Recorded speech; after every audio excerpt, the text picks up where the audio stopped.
Russian figure skater Alena Kostornaya, European Women's Single Skating Champion 2020, took part in the show of the 23rd season of the Estet Fashion Week together with other pop, theater and movie stars. Alena Kostornaya called the work methods of coach Eteri Tutberidze conveyor. In March 2021, the skater returned to Tutberidze's group after a season spent in Yevgeny Plushenko's academy. In late winter of 2022, Kostornaya again left Tutberidze's group. With Eteri Georgievna in the season when I came back after Yevgeny Plushenko, we had a lot of conversations. There was a dialogue with me, which I was very surprised at first.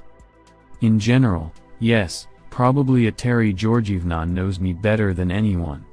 We talked a lot on various topics. I will not say anything specific. I was surprised because it had never happened before.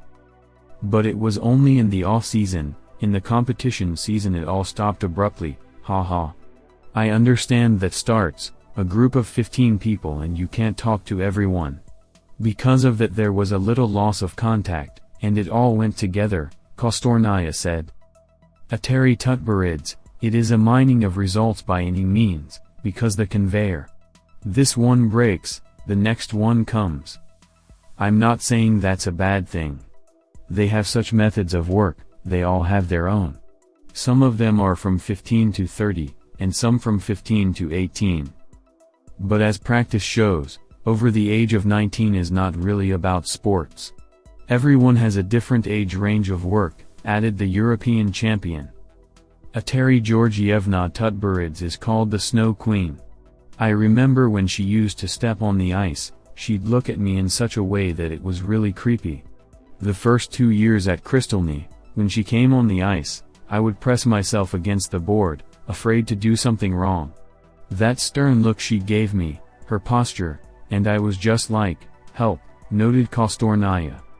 Watch the full video interview with Alena Kostornaya on our website figureskating.org at the link in the description. Go to our website at the link in the description. Kostornaya withdrew from the pre-Olympic Championships of Russia 2022 because of a broken arm.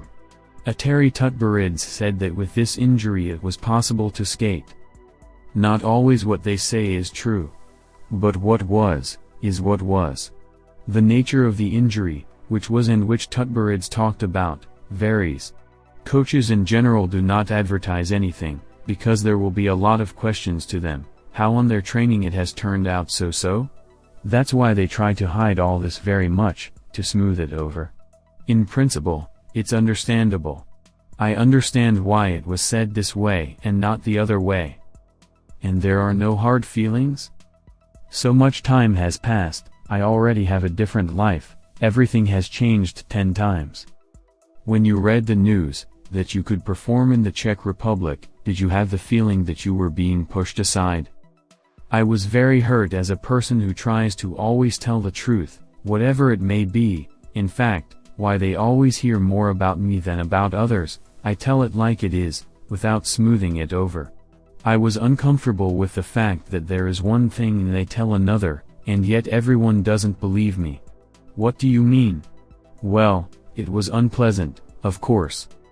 You said you weren't allowed to comment, to talk about the nature of the injury. No, I was not told not to talk to journalists. But it would be strange if my coaches said one thing, and I go and say something else, making them look like complete fools. Probably, it would not be very nice and from my side, and not very advantageous from their side. Because then they would start saying, don't you know what's going on at the rink? And it was not to my advantage, because I was sort of in this group, and I'm the first to fly out and so on all the time, said Alena Kostornaya. Alena Kostornaya said she didn't have a chance to perform at the pre-Olympic CR. I broke my arm, and they took me off the Russian championships.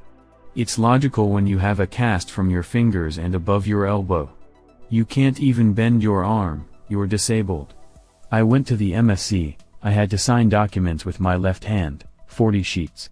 I learned to eat with my left hand. I had no chance. Once I went out for training, my mom was tying my skates for me. It was such a shame. I couldn't get my sweater on, it just didn't fit. Because the blood rushed in, the cast began to squeeze. Sergei Viktorovich, Dudikov, and Daniil Markovich, Glacienhaus, must have seen all that and called Eteri Georgievna, Tutberidze, at that training session. They said that it was a tin can. Eteri Georgievna and Philip Shvetsky were in touch with the Federation and quickly got me off. They told me this news only after it was spread all over the internet.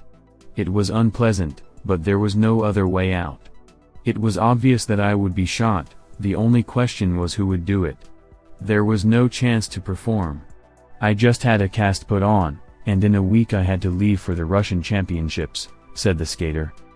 Alena Kostornaya said that she was a disgusting child. The skater spoke out about weight control and violence in sports. I had weight control my whole life. My mom weighed me in the morning, my coaches weighed me in the afternoon, my mom weighed me in the evening. My mom monitored a lot, she was very immersed in my figure skating. Well, the weight was injuries. Even as a kid, weight bouncing is a strain on your knees, your back. That means that at an older age, even without such jumps, they would already be on the thin side. So I was controlled, very much always. But I won't say that I was beaten, that never happened. There were some moments that were not very pleasant, somewhere you could get a slap on the wrist.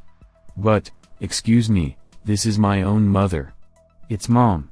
If you really screwed up and really guilty, really opened your mouth where it should not be, you're already so severely looked at, then like a normal kid would shut up and all.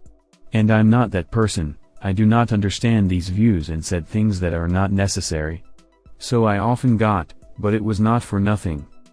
Of course, everything could be solved with words, but at that moment it did not apply to me. I told you a long time ago that if I had a kid like I had when I was a kid, I wouldn't stand for it. I would have given up on him, not if I were a mother, but a coach. How everyone else put up with me, I don't know. I know that all the dancers that I was training with refused me within 2 classes. I was constantly rejected, I was a disgusting child, a disgusting athlete. I responded, I argued, I was lazy. How lazy? I just didn't do what I was told. My legs were tired, I was tired and thought, you're forcing me to. I got up and did nothing. I could not be forced. If I didn't want to, no one would make me. It seems to me that it's still like this, if I don't want to do it, nobody can make me do it. I'll find my own motivation, I can just give me ideas, come on, if it were like this. And I'm like, right, and I'm off and there's no stopping me.